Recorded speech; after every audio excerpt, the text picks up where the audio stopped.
राष्ट्रीय महिला आयोग की अध्यक्ष विजया रहाटकर ने मालदा जिले के एक आश्रय गृह में मुर्शिदाबाद हिंसा से प्रभावित परिवारों से मुलाकात की। पीड़ितों से मिलने के बाद एनसीडब्ल्यू की अध्यक्ष ने कहा कि मैंने शिविर में महिलाओं और बच्चों से मुलाकात की और उन्होंने मेरे साथ अपने अनुभव साझा किए। महिलाओं को बहुत पीड़ा झेलनी पड़ी है, उनके घर जला दिए गए, उन्हें जबरन उनके घरों से निकाल दिया गया, उनके साथ यौन उत्पीड़न भी किया गया। सुनिए उन्होंने क्या कुछ कहा। कि मैं अभी यहाँ पे इस कैंप में जो महिलाएं हैं, बच्चे हैं, उन सभी को मैं मिली हूँ। उनके साथ क्या बीती है इसके बारे में उन्होंने अभी मुझे बताया है, अवगत किया है। हम उनके साथ बात भी कर रहे हैं, पर मैं इतना एक ही बात कहूँगी कि जो वो बात कह रही है, ये बात बहुत कल्पना के बाहर से है। इन महिलाओं को बहुत तकलीफ हुई है, इनके घर भी जले गए हैं, इनसे फोर्सफुली इनको घर से बाहर निकाल दिया गया है, इनके साथ अनेक सेक्सुअल असॉल्ट भी हुए हैं और बच्चों के साथ भी जो भी गहने, जो भी कुछ चीज़ें थी वो भी उनकी तो ले ही ली है, पर बच्चों के साथ भी उन्होंने ले लिया है। ऐसी बातें वो कह रही है। मैं अभी उनके साथ बात कर रही हूँ। मुझे लगता है कि मैंने अभी और उनके साथ बात करने की ज़रूरत है। ये जो घटना है ये बहुत ही खराब है। मीन्स ऐसी घटना देख के ही बहुत मन में चीड़ आ जाती है। इस तरीके से महिलाओं के साथ कैसे व्यवहार हो सकता है। इससे पहले एनसीडब्ल्यू अध्यक्ष बृहस्पतिवार को कोलकाता पहुंची थीं। यहां हवाई अड्डे से बाहर निकलने के बाद उन्होंने पत्रकारों से बातचीत की थी।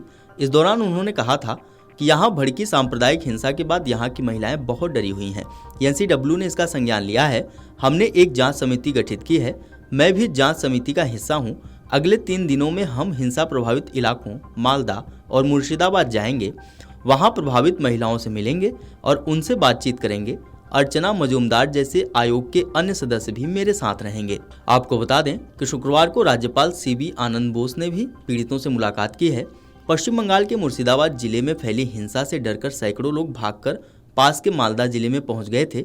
ये सभी लोग भागीरथी नदी पार कर नाव के जरिए मालदा पहुंचे थे, जहाँ प्रशासन ने पीड़ित लोगों के लिए स्कूलों में अस्थायी ठहरने और खाने पीने की व्यवस्था की है।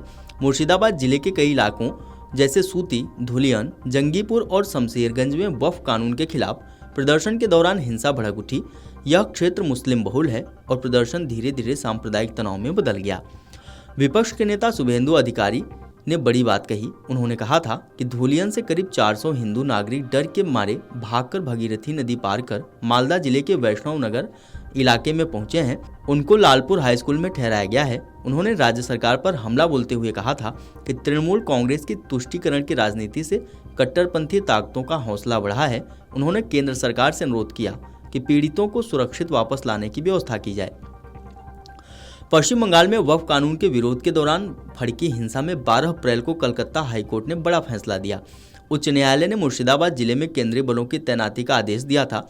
केंद्र सरकार की तरफ से वक्फ संशोधन विधेयक को जब संसद में पेश किया गया, उसी वक्त ही राज्य में इसके खिलाफ विरोध प्रदर्शन शुरू हो गए थे।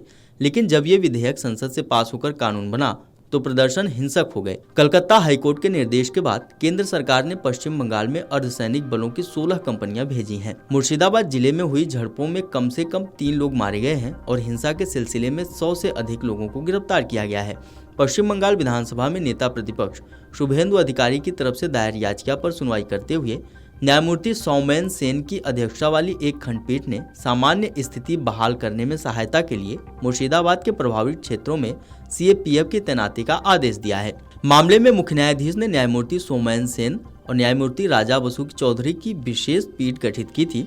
वहीं राज्य के वकीलों ने अदालत को बताया कि मुर्शिदाबाद के हिंसा प्रभावित सूती, धुलियान और शमशेरगंज इलाकों में बीएसएफ की 7 कंपनियां तैनात की गई हैं। लेकिन इस मामले में शुभेंदु अधिकारी के वकील ने आरोप लगाया था कि स्थिति को नियंत्रित करने के लिए बीएसएफ कर्मियों को ठीक से तैनात नहीं किया जा रहा, जिसके बाद पीठ ने स्थिति की गंभीरता को देखते हुए शनिवार को अवकाश के दिन याचिका पर सुनवाई की। मामले की सुनवाई के दौरान कोर्ट ने कहा कि जब इस तरह के आरोप लगाए जाते हैं तो कोर्ट आंखें मूंद नहीं सकता। असली दोषियों की पहचान की जानी चाहिए और उन्हें कड़ी सजा दी जानी चाहिए। फिलहाल मुख्य लक्ष्य मुर्शिदाबाद में शांति और सद्भाव बहाल करना है, इसलिए मुर्शिदाबाद में केंद्रीय बलों की तैनाती का आदेश जारी किया गया है। अगर चाहें तो अन्य जगहों पर भी कानून व्यवस्था को नियंत्रित करने के लिए केंद्रीय बलों को बुलाया जा सकता है। वीडियो डेस्क अमर उजाला.com।